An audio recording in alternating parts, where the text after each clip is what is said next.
যুক্তরাষ্ট্রে কর্মরত সাংবাদিকদের সমন্বয়ে গঠিত আমেরিকা বাংলাদেশ প্রেস ক্লাবের 2024-2025 মেয়াদের জন্য গঠিত কমিটির পরিচিত উপলক্ষে 28 ফেব্রুয়ারি সন্ধ্যায় জ্যাকসন হাইটস সংলগ্ন উডসাইডে গুলশান টেরেসে এক সমাবেশের আয়োজন করা হয়।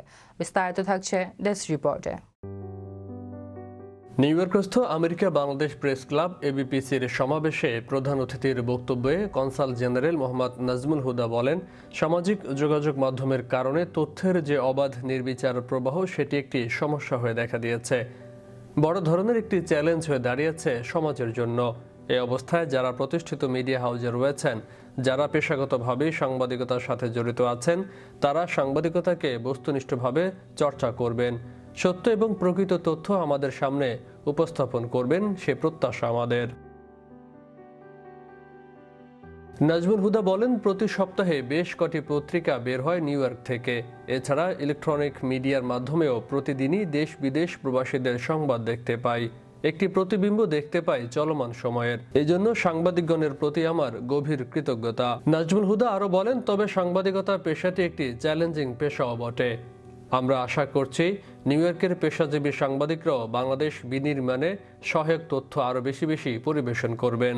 নবনির্বাচিত কার্যনির্বাহী কমিটির যে অভিষেক, সেই অভিষেকের উদ্দেশ্যে আয়োজিত আজকের এই সন্ধ্যার বর্ণাঢ্য এই অনুষ্ঠানে উপস্থিত কার্যকরী কমিটির সম্মানিত সভাপতি বীর মুক্তিযোদ্ধা জনাব রাশেদ আহমেদ, সম্মানিত সাধারণ সম্পাদক জনাব ফারুক সহ আজকে এই অনুষ্ঠানস্থলে উপস্থিত জাতির শ্রেষ্ঠ সন্তানদের কয়েকজন, আমি শুনলাম 11 জন, এটা শুনে আমার মনে হলো ওরা 11 জন, সেই ছবির শিরোনামটি আমরা ওরা না বললে ওনারা 11 জন বলতে পারি আজকে।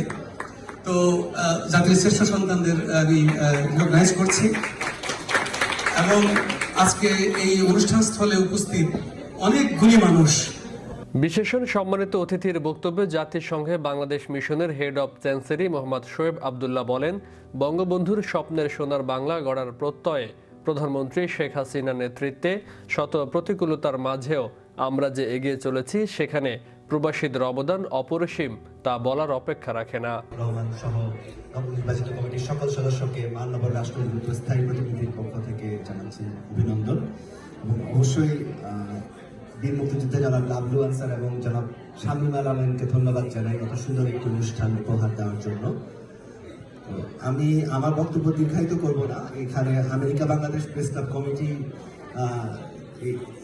এই কমিটি সম্পর্কে আমার আসলে খুব একটা ধারণা ছিল না, কারণ আমি নতুন এই দায়িত্ব পেয়েছি, প্রেস কমিউনিটি এবং হেড অফ চ্যান্সেলির দায়িত্ব পেয়েছি এবং এখানে এসে এত বড় আয়োজন দেখে খুব ভালো লাগছে। তো আমরা আসলে আমাদের সম্মানিত কনসাল জেনারেল মহোদয় থেকে শুনবো। এ সময় ডেমোক্রেটিক পার্টির ডিস্ট্রিক্ট লিডার ও খ্যাতনামা অ্যাটর্নি মঈন চৌধুরী বলেন, সোশ্যাল মিডিয়ার এই যুগে সঠিক সংবাদ পাওয়াটি খুবই কষ্টকর হয়ে দাঁড়িয়েছে। আমাদের পেশা নিয়েও এমন কিছু সংবাদ চলে যায় যার কোনো ভিত্তি থাকে না, বিব্রত বোধ করতে হয়। কারণ যারা সত্যিকার অর্থে সাংবাদিক নন, তারা এমন সব কথা সামাজিক যোগাযোগ মাধ্যমে ছড়িয়ে দেন যাকে সহজ সরল মানুষরা সঠিক বলে মনে করেন। সেই কারণে যারা সাংবাদিকতায় শিক্ষা দীক্ষা নিয়েছেন, তাদেরই দায়িত্ব হচ্ছে অপসাংবাদিকতাকে রোধ করার। এবং আমার ল ফার্ম অ্যাটর্নি মঈন চৌধুরীর পক্ষ থেকে অভিনন্দন জানাচ্ছি। আসলে আপনারা যে যার মতো করে সাংবাদিকতা করেন, এটা নিয়ে আমরা প্রশ্ন করি না, কিন্তু আপনারা যখন একটা সংগঠনের দায়িত্বে থাকেন, তখন আপনারা একে অপরের সুখ দুঃখ নিয়ে কাজ করবেন। সংগঠন মানুষ কখন করে, যখন আপনাদের একটা ঐক্যবদ্ধ থেকে কাজ করে। Washington university of science and টেকনোলজির চ্যান্সেলর ইঞ্জিনিয়ার আবু বকর হানিফ বলেন, কমিউনিটি এখন সমৃদ্ধ। এই কমিউনিটির সংবাদকে এই ক্লাবের সাংবাদিকরা দায়িত্ব ও নিষ্ঠার সাথে পরিবেশন করছেন, যার মধ্য দিয়ে মূলধারার লোকজনও বাংলাদেশি আমেরিকানদের এগিয়ে চলার কাহিনী অবহিত হতে সক্ষম হচ্ছেন। বিশেষ করে আমার নেতৃত্বাধীন পিপল অ্যান্ড টেক ইনস্টিটিউট থেকে যে 10,000-এর অধিক বাংলাদেশিকে মার্কিন আইটি সেক্টরে উচ্চ বেতনে চাকরি পাইয়ে দিয়েছি, সে তথ্য আমেরিকানরা অবহিত হয়েছেন আমাদের পেশাজীবী সাংবাদিক বন্ধুগণের পরিবেশিত সংবাদের মধ্য দিয়ে। সকল সদস্যদেরকে শুভেচ্ছা এবং অভিনন্দন জানাচ্ছি।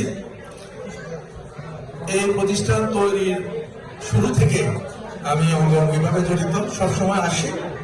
আজকেও ভার্জিনিয়া থেকে এসেছে। ওনাদেরকে অভিনন্দন জানানোর জন্য। এই কারণ এই সাংবাদিক ওনারাই আমাদের যে কমিউনিটি আছে ওনাদেরকে তুলে ধরছেন। প্রবাসের শক্তিমান কবি ও কলামিস্ট ফকির ইলিয়াস বলেন, আমাদের শেকড় হচ্ছে মুক্তিযুদ্ধের চেতনা। নানাবিধ প্রতিবন্ধকতার মধ্যেও যারা লেখালেখি করছেন, সাংবাদিকতা করছেন, তারা যেন সেই চেতনা থেকে বিচ্যুত না হন। কারণ এই দেশ আমাদের, এই জাতি আমাদের এবং প্রজন্ম আমাদের। সকলকে সঠিক তথ্য অবহিত রাখতে হবে। আজ যারা অভিষিক্ত হলেন, এবিপিসির সকল কর্মকর্তা সদস্য সবাইকে অভিনন্দন জানাচ্ছি। আপনাদের এই যাত্রা শুভ হোক। 2 বছরের দায়িত্ব আপনারা পেয়েছেন। যুক্তরাষ্ট্রে কর্মরত সাংবাদিকদের সমন্বয়ে গঠিত আমেরিকা বাংলাদেশ প্রেস ক্লাবের 2024-25 মেয়াদের জন্য গঠিত কমিটির পরিচিতি উপলক্ষে 28 ফেব্রুয়ারি সন্ধ্যায় জ্যাকসন হাইটস সংলগ্ন উডসাইডে গুলশান টেরেসে এই অনুষ্ঠানে বিশেষ সম্মানিত অতিথি হিসেবে আরও বক্তব্য দেন নিউ হ্যাম্পশায়ার স্টেটের রিপ্রেজেন্টেটিভ আবুল খান, পেনসিলভেনিয়ার মিলবোর্ন সিটির mayor Mahbubul Alam Taiyab, New York City মেয়রের এশিয়ান উপদেষ্টা ফাহাদ সুলাইমান, মূলধারার রাজনীতিক ও ব্যবসায়ী গিয়াস আহমেদ, সাপ্তাহিক আজকাল পত্রিকার সম্পাদক Shah Newaz, real estate investor Nurul Azim, community leader engineer Fazlul Haque, স্বাধীন বাংলা বেতার কেন্দ্রের শিল্পী বীর মুক্তিযোদ্ধা Kaderi Kibria, sector commanders forum মুক্তিযুদ্ধ 71-এর যুক্তরাষ্ট্র শাখার প্রেসিডেন্ট ও এবিপিসির সাবেক প্রেসিডেন্ট বীর মুক্তিযোদ্ধা লাবলু আনসার, ব্রঙ্কস কমিউনিটি বোর্ডের ইমিগ্রেশন বিষয়ক chairperson Shahjahan Sheikh, home care executive Nilufa Shirin, যুক্তরাষ্ট্র লায়ন্স ক্লাবের প্রেসিডেন্ট আহসান হাবিব, ট্রাভেল ব্যবসায়ী বিলাল হোসেন প্রমুখ। প্রতিষ্ঠিত হয়েছে আপনারা জানেন। চড়াই উতরাই অনেক কিছু ঘটনা ঘটে গেছে, সবকিছু পেরিয়ে আজকে আমরা এই পর্যায়ে এসেছি। আমাদের এই প্রেস ক্লাবের এবিপিসির Assalamu alaikum, Honorable Consulate General, Honorable Representative of the United Nations representing Bangladesh, and also all the community leaders. আসসালামু আলাইকুম। সর্বপ্রথমে ধন্যবাদ জানাই আমাদের নতুন কমিটিকে এবং সত্যি আনন্দিত যে একটা পত্রিকার সাথে সম্পৃক্ত থাকতে পেরে আজকে একটা পত্রিকার অনুষ্ঠানে উপস্থিত হতে পেরে। যুক্তরাষ্ট্র ও বাংলাদেশের জাতীয় সঙ্গীত পরিবেশন করেন সবিতা দাসের নেতৃত্বে বর্ণিশিকা সঙ্গীত নিকেতনের শিল্পীরা। এরপর এবিপিসির নয়া কমিটির কর্মকর্তাগণকে মঞ্চে ডেকে সকলের সাথে পরিচয় করিয়ে দেওয়ার পাশাপাশি সকলকে বিশেষ সম্মাননা স্মারক প্রদান করা হয়।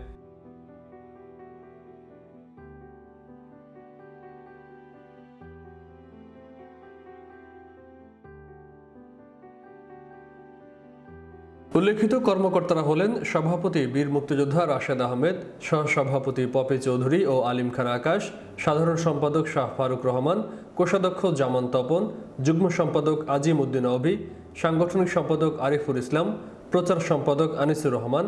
নির্বাহী সদস্যরা হলেন বীর মুক্তিযোদ্ধা লাবলু আনসার, কানু দত্ত, তপন চৌধুরী, রাজীব ভৌমিক এবং লায়লা খালেদা।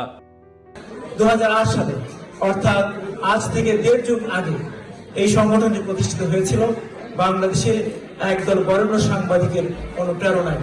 কারণ তখনকার বাস্তবতা এত সহজ ছিল না।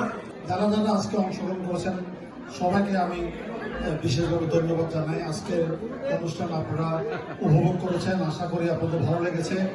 এ সময় ক্লাবের সক্রিয় সদস্য হিসেবে শহীদুল্লাহ কায়সার, প্রতাপ চন্দ্র শীল, সুব্রত চৌধুরী, শামীম আল আমিন, মুস্তাফা অনিক রাজ, নুরুন্নাহার নিশা, আলমগীর কবির, বীর মুক্তিযোদ্ধা মোহাম্মদ আলী হোসেন, রিজওয়ানা এলভিস, জলি আহমেদ, মোহাম্মদ শাহিন হাওলাদার, পিনাকি তালুকদার, সৌমিক আহমেদ, আদিত্য শাহিনকে সম্মাননা ক্রেস্ট প্রদান করা হয়। এর আগে অনুষ্ঠানের সকল সম্মানিত অতিথিকে উত্তরীয় পরিয়ে দেন ক্লাবের কর্মকর্তারা। এবিপিসির এই পরিচিতি সমাবেশের জন্য গঠিত কমিটির সদস্য সচিব শামীম আল আমিনের সঞ্চালনায় অনুষ্ঠানে উপস্থিত সকল বীর মুক্তিযোদ্ধাগণকেও মঞ্চে উঠিয়ে ক্লাবের উত্তরীয় পরিয়ে দেওয়া হয়।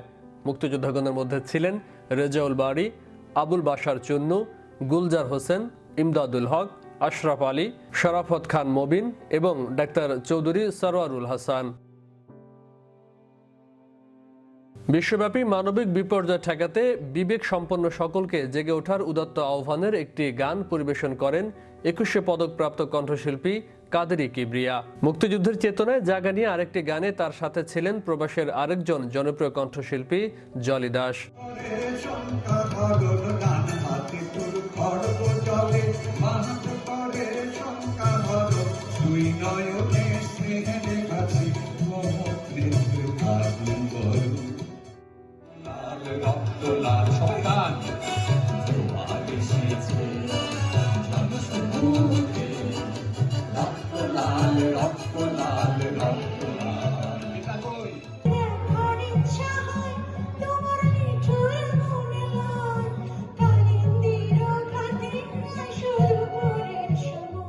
গভীর রাতে গুলশান টেরেসের রুচিসম্মত ডিনারের মাধ্যমে অনুষ্ঠানের সমাপ্তি ঘটে। উল্লেখ্য, দুর্যোগপূর্ণ আবহাওয়া সত্ত্বেও বিপুল লোক সমাগম ঘটেছিল। এই উপলক্ষে প্রবাকর নামক একটি স্মরণিকা প্রকাশ করা হয়েছে, যেখানে আমেরিকায় বাংলা ভাষার প্রথম সাপ্তাহিক দিগন্ত এবং এ যাবৎকালে প্রকাশিত সকল গণমাধ্যমের ওপর পৃথক দুটি পর্যালোচনামূলক নিবন্ধ সকলের দৃষ্টি কেড়েছে। ফয়সাল মাহমুদ, বিশ্ব বাংলা 24 নিউজ ডেস্ক।